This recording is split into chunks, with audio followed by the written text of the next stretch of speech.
Bonjour à tous, nous voici de retour au potager en ce début du mois de septembre pour une nouvelle émission et on va parler évidemment potager. Septembre se nomme le mai de l'automne, voilà, c'est le dicton du mois de septembre, ça sous-entend que nous devrions avoir une très belle arrière-saison et avec ce temps, s'il est beau, eh bien nous allons avoir encore de nouvelles récoltes et on va pouvoir aussi semer au potager. Au sommaire de cette émission, on va faire un gros plan sur les semis, justement, on en parlait. Ensuite, un petit coup d'œil sur la roquette. On passera aux aubergines, la récolte des aubergines. Un retour sur les framboises qui sont en train de remonter. Et puis on parlera des salades d'hiver et de la récolte également des piments de Cayenne. En ce début du mois de septembre, on a commencé les récoltes. Vous avez vu, c'est le cas des pommes de terre.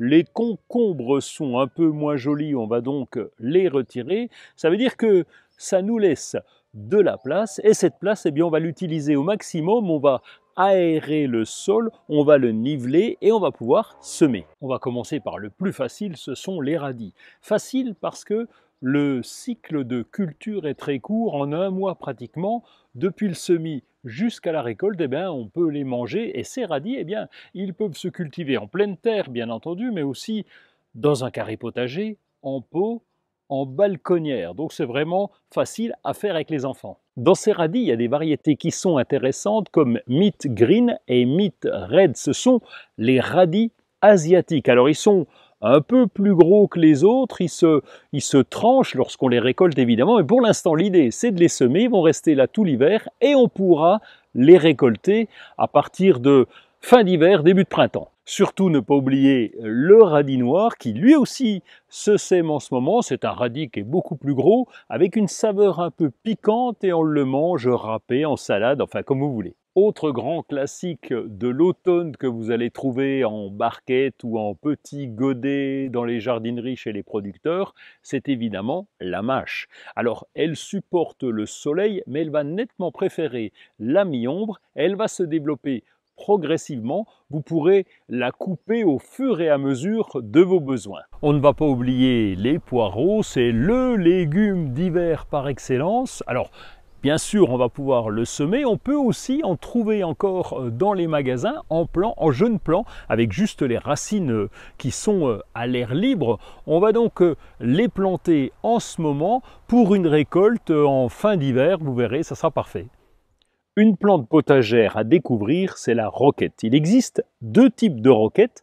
La roquette vivace qui a les fleurs jaunes, alors elle est considérée à tort d'ailleurs comme une herbe indésirable puisqu'on peut la consommer tout autant que la roquette cultivée qui est annuelle, elle, et qui a des fleurs crème. Alors toutes les deux vont s'utiliser dans les pizzas par exemple, dans les salades en accompagnement de plats. Elles aiment toutes les deux le soleil ou la mi-ombre, c'est comme vous le souhaitez. Et puis la vivace, évidemment, cette roquette vivace, eh bien, vous allez la retrouver chaque année, alors que la roquette annuelle, il faudra la replanter. C'est le retour des framboises. J'espère que vous avez mis des framboises au potager. Sinon, rassurez-vous, les framboisiers se plantent pendant tout l'hiver, c'est la meilleure saison. Alors, il existe des framboisiers remontants qui vont donner plusieurs fois dans la saison ou des framboisiers non remontants qui donnent qu'une seule fois en général au mois de juin. Alors le choix, eh bien, il se fait en fonction de vos besoins. Si vous voulez faire des confitures, avoir une grosse récolte d'un coup, eh bien, choisissez des non remontants qui donnent qu'une seule fois. Et si vous voulez répartir les récoltes pendant le fil de la saison, eh bien, prenez des remontants qui vont donner au moins 2 fois. Et cet été, eh bien, c'était parfait parce qu'on a eu beaucoup de pluie et cette pluie nous a permis d'avoir une belle remontée. On va avoir beaucoup de framboises pendant l'automne, dès maintenant d'ailleurs, et jusqu'à l'automne. Une plante que nous aimons bien au potager, c'est l'aubergine. Alors elle peut pousser en carré potager, elle peut pousser en pleine terre à une condition, c'est d'avoir du plein soleil et beaucoup de chaleur. Alors dans nos régions comme l'Est de la France, c'est un peu plus compliqué s'il ne fait pas chaud parce qu'elles veulent vraiment ce plein soleil pour se développer correctement et ça va dépendre des années. Alors cette année, eh bien, on a eu une belle récolte, on a eu des fruits bien fermes, bien charnus. L'idée, c'est de les conserver pour l'hiver. Après la récolte, eh bien, on va bien laver les aubergines.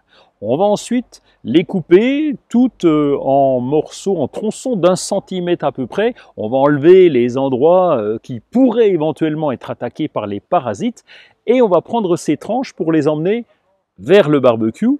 Le barbecue, eh bien, ou la plancha, on va bien huiler la surface avec de l'huile d'olive de façon à préparer cette cuisson. On va ensuite les installer pour les faire griller. Donc vous les retournez de temps en temps, vous laissez griller presque comme une côtelette, mais là ce sont des aubergines. Et puis ensuite, eh bien, on va les laisser refroidir, on va garder le plat et on va pouvoir les installer ensuite au congélateur pour les consommer pendant l'hiver. On peut faire la même chose avec les courgettes. Je vous ai déjà parlé tout à l'heure des semis d'hiver, mais si vous allez en jardinerie chez les producteurs, eh bien vous allez trouver en ce moment un rayon potager avec beaucoup de plants de salade, qu'il s'agisse de laitue, de scarole ou de mâche. Et ces salades, eh bien, on va pouvoir les installer un peu partout, alors au potager bien entendu, mais pas uniquement. On va pouvoir garnir les carrés potagers, on peut les mettre en balconnière. L'intérêt, c'est de les planter en ce moment pour pouvoir récolter progressivement. Et si l'arrière-saison est belle, eh bien, vous aurez des salades jusqu'au début de l'hiver. L'avantage des carrés potagers, c'est qu'on va pouvoir cultiver des plantes qui ont un peu plus de mal en pleine terre. Ici, elles sont au chaud, le sol est bien drainé et ça convient bien à la Mertensia maritima, au thym et à ces piments de Cayenne dont on va faire la récolte. La récolte va se faire lorsque nos piments de Cayenne sont bien rouges et bien grands. On va donc cueillir les plus beaux. On va ensuite les laver et les couper en deux avec un couteau de façon à enlever tous les petits grains, ce qu'on appelle les graines, que vous pouvez d'ailleurs conserver pour semer par la suite, et vous allez obtenir ensuite le fruit qui sera coupé en deux. Là aussi, pour le conserver, voilà une petite technique assez simple. On va prendre un bocal, pas trop grand évidemment, dans lequel on va mettre nos piments de Cayenne. On va rajouter de l'ail, 2 gousses d'ail qu'on va couper en morceaux. Ensuite, on va rajouter une branche de thym et de romarin. Une fois qu'on a fait ça, notre bocal est plein. Il faut un petit peu de poivre quand même, ça c'est meilleur. Ça c'est, je vous le dis en plus. Et une fois qu'on a fait ça, eh bien vous pouvez ajouter, faire bouillir d'abord du vinaigre blanc et on va l'ajouter directement dans ce bocal pour remplir à ras-bord. Ensuite, on va refermer ce bocal, on va le retourner et on va le laisser comme ça 2 mois avant dégustation. Alors allez-y doucement parce que ça pique un peu. L'avantage du potager, c'est que chaque année, on sait à peu près ce qu'il nous reste à faire. Et en ce mois de septembre, eh bien, on va finir les récoltes, bien entendu, et puis on va progressivement nettoyer parce qu'il y a des plantes qui commencent à fatiguer. C'est le cas par exemple des haricots qui ont fini leur production et des cucurbitacées dont les feuilles commencent à attraper l'oïdium. On va donc faire ce nettoyage, repiquer, semer à nouveau, et puis quoi faire d'autre? Eh bien si, une chose importante, c'est se retrouver dans 15 jours pour la suite.